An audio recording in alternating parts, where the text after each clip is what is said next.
Infrastructure is the growth driver of an economy. Our country needs massive investments estimated to be in excess of rupees 50 lakh crore in infrastructure to increase growth of GDP, connect and integrate the nation with a network of roads, airports, railways, ports and inland waterways, and to provide good quality services to our people. We have made an all-time high allocation to rail and road sectors.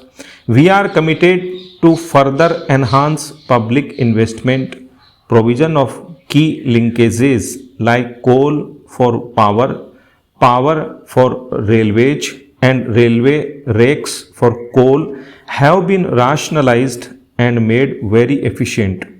Prime Minister personally reviews the targets and achievements in infrastructure sectors on a regular basis using online monitoring system of Pragati alone. Projects worth 9.46 lakh crore have been facilitated and fast tracked.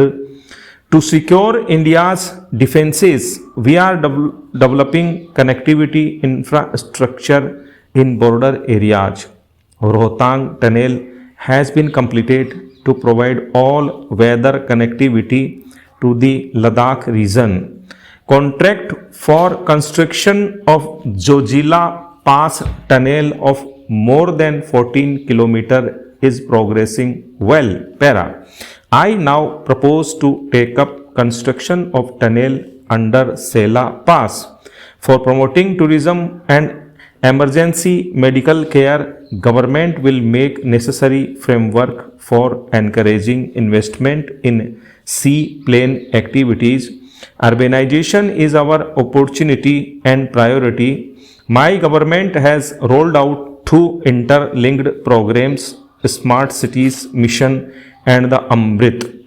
A Smart Cities Mission aims at building 100 smart cities with state-of-the-art amenities.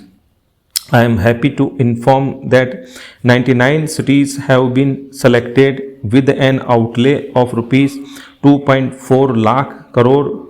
These cities have started implementing various projects like Smart Command and Control Center, smart roads, solar rooftops, intelligent transport systems, smart parks. Projects worth rupees 2400 crore have been completed and works of rupees 21,000 crore are under progress.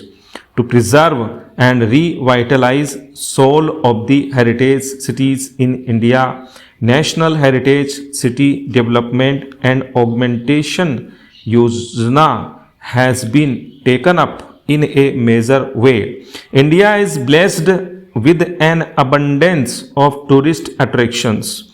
It is proposed to develop 10 prominent tourist sites into iconic tourism destinations by following a holistic approach involving infrastructure and skill development, development of technology, attracting private investment, branding and marketing. In addition, tourist amenities at 100 others monuments of the Archaeological Survey of India will be upgraded to enhance visitor experience. This is in line to upgrade our infrastructure for tourism in our country, which will enable more and more tourists to come. Stop.